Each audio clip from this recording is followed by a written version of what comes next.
అందరికీ నమస్కారం।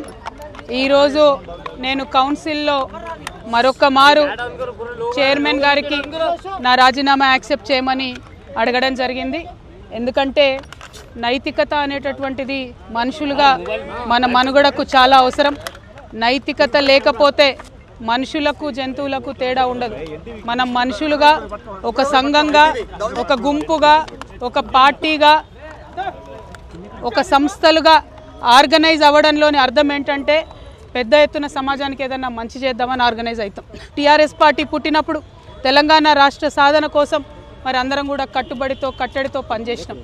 తదనంతర కాలంలో ఎప్పుడైతే అధికారం వచ్చిందో ఎప్పుడైతే తెలంగాణ ఉద్యమ ద్రోహులంతా కూడా టీఆర్ఎస్ పార్టీలో చేరారో అసలైన ఉద్యమకారులను ఉద్యమంలో మనతో కలిసి పనిచేసినటువంటి ఉద్యమ సహచరులను రాత్రనక పగలనక గుర్తింపు ఉన్నా లేకపోయినా కార్యకర్తలుగా గ్రామాన పనిచేసినటువంటి లక్షలాది మందికి మరి టీఆర్ఎస్ పార్టీలో ఏనాడు ఇస్మంత కూడా గౌరవం దక్కలేదు।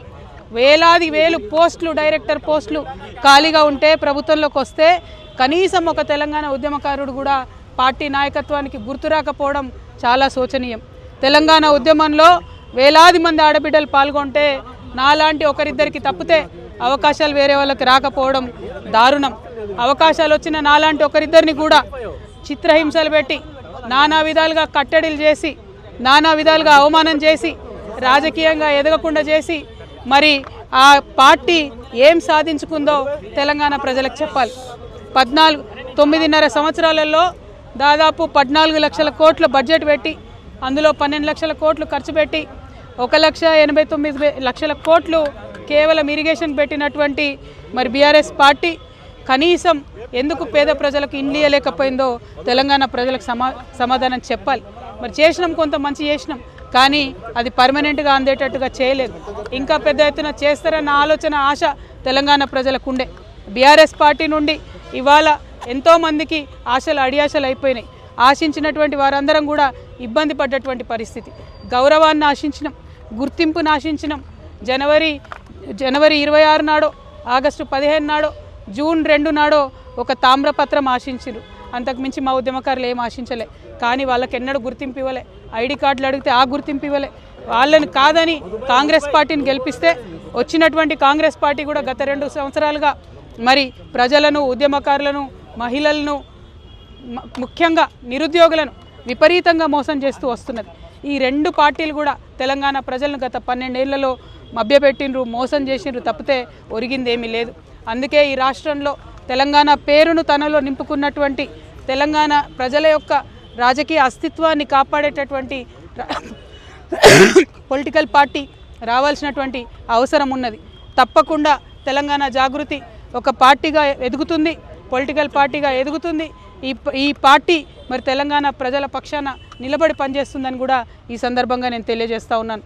మరి పార్టీ ఎప్పుడు ఏంది విధి విధానాలు ఏందన్న అన్ని చిన్న సాంకేతిక అంశాలు, కానీ రాబోయే అసెంబ్లీ ఎన్నికలలో తెలంగాణ ప్రజల పక్షాన నిలబడి పోటీ చేయడానికి, నిలబడి వారి యొక్క హక్కులను కాపాడడానికి, ప్రజల పక్షాన పనిచేయడానికి తెలంగాణ జాగృతి ఒక శక్తిగా ఖచ్చితంగా చట్టసభల్లో తిరిగి అడుగు పెడుతుందనే విషయాన్ని ఎటువంటి అనుమానం లేకుండా నేను ఇవాళ తెలియజేస్తూ ఉన్నాను। నా ఆహ్వానం పలుకుతూ ఉన్నాను మా లెఫ్ట్ పార్టీ సోదరులకు, మావోయిస్ట్ సింపథైజర్లకు, మావోయిస్టులకు, ఎవరైతే మనుగడ సాగించలేకపోతూ ఉన్నారో, ఎవరైతే కొత్త రాజకీయ శక్తులు రావాలి ఈ రాష్ట్రంలో ఆలోచిస్తున్నారో, ఎవరైతే ప్రజాస్వామ్యబద్ధంగా పనిచేసే పార్టీలు రావాలనుకుంటున్నారో రండి, ఒక ఆడబిడ్డగా నేను ముందడుగేస్తున్నా, నాకు మద్దతు ఇవ్వండి। నేను మా విద్యార్థి లోకాన్ని పిలుస్తూ ఉన్నా, ఇంతవరకు ఫీజు రియంబర్స్మెంట్ రాని మీరు పిడికిలు బిగించండి, జాగృతిలో చేరండి, పోరాటం చేయండి।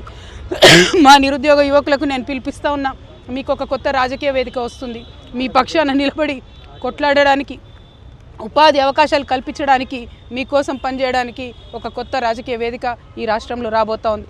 అందరికన్నా ఎక్కువ మా ఆడబిడ్డల్ని కోరుతా ఉన్నా, ఒక ఆడబిడ్డగా తెలంగాణ రాజకీయ అస్తిత్వాన్ని కాపాడడం కోసం, మన ఆడబిడ్డల హక్కులు కాపాడడం కోసం నేను ముందడుగేస్తూ ఉన్నాను। నన్ను దీవించండి, ఆశీర్వదించండి, నాతో పాటు నడవండి। ఒక అవమాన భారంతో తల్లిగారింటి నుంచి, ఒక అవమాన భారంతో ఇంటి పార్టీ నుంచి నేను ఇవాళ అన్ని బంధనాలు తెంచుకొని బయటకు వస్తూ ఉన్నా। అది కేవలం నా ఆత్మగౌరవం కోసం జరుగుతున్న పోరాటం ఇది। నాలాగా తెలంగాణ ఆడబిడ్డలందరికీ కూడా రేషం ఎక్కువ, మనం ఎవరి మీద ఆధారపడం, ఎవరినేమి అడగం, కానీ అవమానిస్తే మాత్రం చూస్తూ ఊరుకోము. అత్యంత అవమానకరంగా నన్ను పార్టీ నుండి బయట పంపినారు. ఖచ్చితంగా నేను ఈ రాష్ట్రంలో ప్రజల పక్షాన నిలబడి పనిచేస్తాను. ఆ దేవుడి దయతో, ప్రజల దయతో గొప్ప రాజకీయ శక్తిగా తెలంగాణలో ఎదుగుతాం.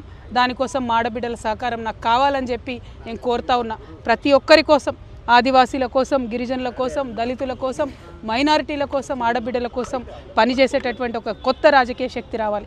ఎటువంటి పొలిటికల్ బ్యాక్గ్రౌండ్ లేనటువంటి వాళ్ళు కూడా రాష్ట్ర రాజకీయాల్లో మార్పు తేగలుగుతామనే ఆలోచించేటటువంటి ఒక వేదిక మీకు కావాలి. అటువంటి వేదికను మీకు ఇస్తానని మాట ఇస్తూ మరొక ప్రయత్నం నేను చేస్తున్నా. నాకు అండగా నిలబడాలని కోరుతున్నా. I request all our minority Telangana population to support me in my step that I am going to take now. We are going to form a political party in this state. It will definitely create a lot of space for people who wanted to work in a democratic front, people who wanted to work in a democratic forum. The party BRS, which we thought was our own party, our own Telangana People's Party, has betrayed us in number of issues. It has not fulfilled our aspirations. We need to work towards fulfilling our aspirations. BRS party has spent about 1.89 lakh crores on irrigation in the last 10 years, but not even one new acre has come into farming today. So in many aspects BRS has failed us. More than anything, we wanted to work for our self-respect. BRS has failed the people who have worked for the achievement of state. So I urge the people of Telangana that I am going to take a step forward. I am going to form a political party in Telangana. Kindly support me, kindly empower me. By empowering Telangana Jagruti, you will be empowering the people of Telangana. You will be working towards the goals that are left unfulfilled by the BRS party. We will work towards a bright future. मैं हमारे सारे मुसलमान भाई बहनों से भी request करती हूँ, तेलंगाना में एक सेक्युलर फोर्स की ज़रूरत है. तेलंगाना में एक सेक्युलर और अनबायस्ड फोर्स की ज़रूरत है. हम काम करेंगे, हम एक नया पॉलिटिकल पार्टी फॉर्म करेंगे, आपके लिए लड़ेंगे, आपके हक़ के लिए लड़ेंगे, हम सारी तेलंगाना के अवाम के हक़ के लिए लड़ेंगे.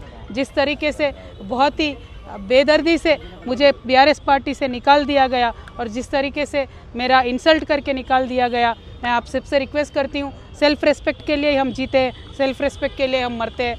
हमारी सारे भाई बहनों से मेरी रिक्वेस्ट यही है, हम अपने सेल्फ रेस्पेक्ट को प्रिजर्व करने के लिए, तेलंगाना के आवाम के तरक्की के लिए, तेलंगाना के आवाम के सेल्फ रेस्पेक्ट को प्रिजर्व करने के लिए हम काम करेंगे. हमारे साथ दीजिए, हमें आशीर्वाद दीजिए, हिम्मत दीजिए, साथ मिल के चलिए. Thank you. जय तेलंगाना.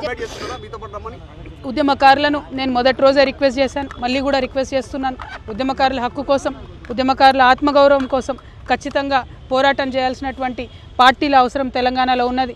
రేపటి నాడు తెలంగాణ జాగృతి ఆ పార్టీ ఆ యొక్క అవసరాన్ని పూరిస్తుంది, ఖచ్చితంగా పనిచేస్తుందని చెప్పి ఈ సందర్భంగా తెలియజేస్తూ ఉద్యమకారులను, అమరవీరుల కుటుంబాలను అందరినీ కూడా తెలంగాణ జాగృతిలోకి నేను ఆహ్వానిస్తా ఉన్నాను. Thank you. జై తెలంగాణ.